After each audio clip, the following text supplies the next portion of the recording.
नमस्कार, मेरा नाम है मोनी तिवान। प्रज्ञा वीडियो वर्ल्ड एजुकेशन चैनल में आज सभी का स्वागत है। दोस्तों, आज की वीडियो में आप लोग को बताने जा रहा हूँ एकलव्य आदर्श आवासीय विद्यालय से भाग 4 में आप लोग को बताऊंगा कि एकलव्य आदर्श आवासीय विद्यालय में कौन कौन से विषय से प्रश्न पूछे जाते हैं और कितने कितने नंबर के आते हैं और उत्तर देने का क्या तरीका है, वो सारी जानकारी आज के वीडियो में मिलेगी। तो इस वीडियो को शुरू से अंत तक जरूर देखिएगा। तो चलिए वीडियो शुरू करते हैं। चलिए दोस्तों, आज की वीडियो में आप लोग को बताने जा रहा हूँ एकलव्य आदर्श आवासीय विद्यालय भाग 3 में आपको अलग अलग विषय का नंबरों की जानकारी मिलेगा और कुछ प्रश्न सैंपल भी मिलेंगे वहां पर, और ओमआर सीट किस प्रकार से भरना है वो सारी जानकारी आज की वीडियो में मिलेगी। तो चलिए हम लोग फटाफट शुरू करते हैं। इसका पीडीएफ फाइल मैं ओपन कर लेता हूं। तो यहाँ पे लिखा है भाग 4 EMRSST हेतु प्रश्न पत्रों की संरचना कक्षा 6वीं हेतु। EMRST मतलब एकलव्य आदर्श आवासीय विद्यालय का जो क्वेश्चन पेपर होता है वो उससे संबंधित यहाँ पर कुछ लिखा हुआ है। ये एक तरह से सिलेबस का छोटा सा पार्ट है इसका। EMRST ऑफलाइन मोड में आयोजित किया जाएगा। ऑफलाइन मोड मतलब आपको EMRST ऑफलाइन मोड के मतलब किसी परीक्षा सेंटर में जाना है किसी भी स्कूल का, तो वहां पर आपको टेबल कुर्सी में बैठना है, आपको पेपर दिया जाएगा और साथ में ओमआर सीट दिया जाएगा, जिसको हम ऑफलाइन मोड बोलते हैं। ऑनलाइन मतलब वहां पर आपके टेबल में एक कंप्यूटर स्क्रीन होता है, वहां पर आपको माउस के जरिए टिक लगाना होता है, वो ऑनलाइन मोड होता है। ठीक है, बस वही अंतर रहता है। ऑफलाइन मोड में पेपर पेंसिल यूज होता है और ऑनलाइन में केवल कंप्यूटर का इस्तेमाल होता है। परीक्षा की अवधि 2 घंटे की होती है। कुल 100 प्रश्न वस्तुनिष्ठ प्रश्न होंगे जो 3 खंडों में विभाजित होंगे, इसको आगे बताऊंगा। प्रश्न पत्र हिंदी एवं अंग्रेजी दोनों भाषाओं में होगी, मतलब हिंदी माध्यम अंग्रेजी माध्यम। जो हिंदी स्कूल से पढ़ का है वो हिंदी में, जो अंग्रेजी माध्यम के स्कूल से पढ़ का है वो अंग्रेजी में दे सकते हैं। मतलब यहाँ पर क्वेश्चन पेपर में यानी प्रश्न पत्र में दोनों भाषाएं की वहां पर रहेगी। हाँ, कुछ मेजर सब्जेक्ट है जैसे हिंदी का हिंदी रहेगा, अंग्रेजी का अंग्रेजी रहेगा। कहाँ पर आपका हिंदी अंग्रेजी होगा?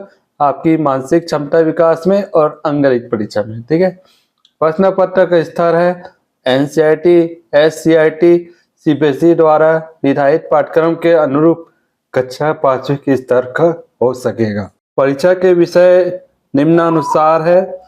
परीक्षा के प्रकार, प्रश्नों की संख्या और अंक। पहला आता है आपका मानसिक क्षमता विकास। मानसिक क्षमता विकास क्या होता है? एक तरह से रीजनिंग होता है, ना वर्बियल होता है। इसमें आकृति से संबंधित प्रश्न होते हैं और कुछ लॉजिक प्रश्न भी होते हैं। वो कम से कम आपको 50 प्रश्न पूछा जाएगा, 50 अंक, मतलब इसमें एक एक नंबर का है। अंकगणित परीक्षा जिसको मैथमेटिक्स बोलते हैं आप लोग, अंकगणित परीक्षा में आपके जो 5वीं के स्तर के होंगे गणित या चौथी और 5वीं जो भी, तो कम से कम 25 प्रश्न आएंगे, 25 अंक आएंगे। उसके बाद आपका जो मीडियम पर डिपेंड करेगा, जैसे आपने हिंदी माध्यम का है तो आप हिंदी से ही आप पेपर दिलाओगे हिंदी विषय से। यदि आपका अंग्रेजी माध्यम का तो अंग्रेजी विषय से पेपर दिलाओगे। आपको वहां पर फॉर्म भरते समय बताना पड़ता है कि आप किस मीडियम से हो। ठीक है, उसके बाद ये 25 प्रश्न आएंगे, 25 अंक का, मतलब इसको टोटल करोगे तो 100 अंक बनेगा, 100 प्रश्न बनेगा। ठीक है, उसके बाद है दिव्यांग छात्रों के लिए कम से कम 30 मिनट का अतिरिक्त समय दिया जाएगा। जो दिव्यांग की कैटेगरी में आते हैं उनके लिए अलग से 30 मिनट का समय दिया जाएगा। उसके बाद उत्तर लिखने की विधि। उत्तर लिखने के लिए क्या यूज होगा? OMR सीट का यूज किया जाएगा, जिसको हम इसका पूरा नाम बोलते हैं ऑप्टिकल मार्क रिकॉग्निशन। पहला है विद्यार्थियों को OMR पत्र द्वारा उचित स्थान पर उत्तर अंकित करने होंगे। दूसरा, OMR सीट पर लिखने के लिए केवल आप यूज करोगे नीले और काले बॉल पेन का। इसमें आपको पेंसिल का उपयोग नहीं करना है। हमको परीक्षा के तिथि के दिन ही लाना है। एक काला पॉइंट या नीला पॉइंट दोनों में से कम डबल पेन रखना बेहतर है। ठीक है। तीसरा है, प्रत्येक प्रश्न के 4 संभावित उत्तर होंगे आपके होमवर्क शीट में। कैसे दिया रहेगा? A B C D. यदि आपका बी वाला सी है तो बी को रचाओगे, यदि आपके प्रश्न के हिसाब से डी सही लग रहा है तो डी वाले को रंगाओगे। केवल एक बार करने का है, चारों में से एक बार। तो यहाँ पर लिखा हुआ है, जैसे यदि आपका उत्तर प्रश्न संख्या 10 के लिए बी है तो बी गोली को ही भरना होगा। OMR में आंसर अंकित करने के बाद कोई भी सुधार की अनुमति नहीं होगी। इसी चीज का विशेष ध्यान रखें। वैसे आप OMR शीट मिलते समय ये सारी चीजें दिशा निर्देश दिया जाता है आपको परीक्षा हॉल के समय कि OMR शीट में किसी प्रकार का फटना नहीं चाहिए, उसमें कई जगह निशान नहीं होना चाहिए, और आंसर देते समय बहुत सावधानी से आंसर देना पड़ता है। यदि आपने तय कर दिया कि बी में करना है तो बी में ही गोला करना है।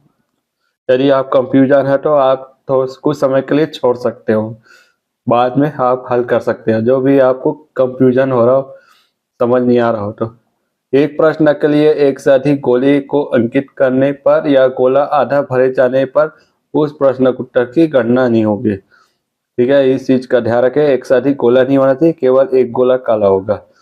प्रत्येक सही उत्तर के लिए 1 अंक दिया जाएगा एवं कोई भी ऋणात्मक मूल्यांकन नहीं किया जाएगा। मतलब माइनस मार्किंग का कोई प्रावधान नहीं है। आप पूरा हल करना है, चाहे तो तीर तुक्का भी लगा सकते हो। ठीक है, छोड़ना नहीं है, जो कि किस्मत में सही हो जाता है। मॉडल प्रश्न, मानसिक क्षमता विकास। देखिए, मानसिक क्षमता विकास कैसा रहता है। इस अक्षर श्रृंखला को पूरा कीजिए, JLNP। इस तरह से 4 देगा आपके प्रश्न पत्र में, और या उसी तरह से प्रश्न दूसरा में आकृति में गोली की संख्या बताइए। तो इस तरह से आपके प्रश्न पत्र में इस तरह का संख्या दिया जाएगा, और साथ में आपको 4 विकल्प दिया जाएगा, जैसे A2, B1, C3 और D4। तो यहाँ पर आपको देखना है गोला कितना है। अगर प्योर गोला की बात करें तो 2 भी हो सकता है। यहाँ पर थोड़ा चैप्टर दिख रहा है। इसी तरह से आपको दिमाग लगाना होता है। उसके बाद अंगगणित है। यहाँ पर 4816 ऋण 1381 में वास्तविक अंतर ज्ञात करें। आपको अंतर ज्ञात करके यहाँ पर सही उत्तर चुनना है। उसके बाद है 3, 4, 6, 7, 10 का औसत बताइए। आपको औसत ज्ञात करके निकालना है। ये सब आपकी 5वीं का जो पाठ्यक्रम होता है उसी के आधार पर यहाँ पर आया हुआ है, वही से आप तैयारी कर सकते। उचित वर्ण भर का शब्द को पूरा कीजिए। क और ल के बीच में कौन सा आएगा उस वर्ण को भरना है, जैसे माँ, ठीक है, या झा। उसके बाद आता है यहाँ पर झा आएगा। ठीक है, उसके बाद इंग्लिश का है मार्क द करेक्ट वर्ड। इसमें करेक्ट वर्ड खोजना है कौन सा सही, जैसे पेन है, बाकी गलत है। ठीक है, आप लोग को समझ आ गया। मैं आप लोग को बता दिया किस तरह से आपको हल करना है और कौन कौन से विषय का पूछे जाएंगे, सारे जानकारी मैंने बता दिया। और जो इसका सिलेबस होगा 5वीं के स्तर पर होगा। आपको अंगणित है तो मतलब गणित की पुस्तक से आपको पूरा तैयारी करना है। मानसिक क्षमता विकास का आपके सिलेबस में नहीं दिया होगा, आपको अलग से गाइड लेना पड़ेगा। मेरी सलाह है कि आप अलग अलग प्रकाशन से गाइड ले सकते हो। जैसे आज हमारे छत्तीसगढ़ में कुछ अजय का मिल जाता है, कुछ प्रबोध का मिल जाता है, और 2-3 प्रकाशन और मिल जाते हैं। तो आप किताब में जा सकते हो। आजकल वो भी छप के आ जा रहता है एकलव्य का। तो मैं भी कोशिश करूंगा उस टाइप का बुक लेकर आऊंगा एकलव्य आवासीय विद्यालय का। ठीक है, तो आज का वीडियो बस इतना ही। देखने के लिए धन्यवाद। दोस्तों, यह वीडियो एकलव्य आदर्श आवासीय विद्यालय का भाग 4 से आपको विभिन्न विषयों का जो परीक्षा होता है उसके नंबर के बारे में तो आप लोग को पता चल गया होगा। आप लोग को समझ आ गया होगा कि आपको कौन कौन से विषय से पढ़ना है, होमवर्क शीट में किस टाइप का आपको भरना है, वो सारी जानकारी आप लोग को दे दिया हूँ।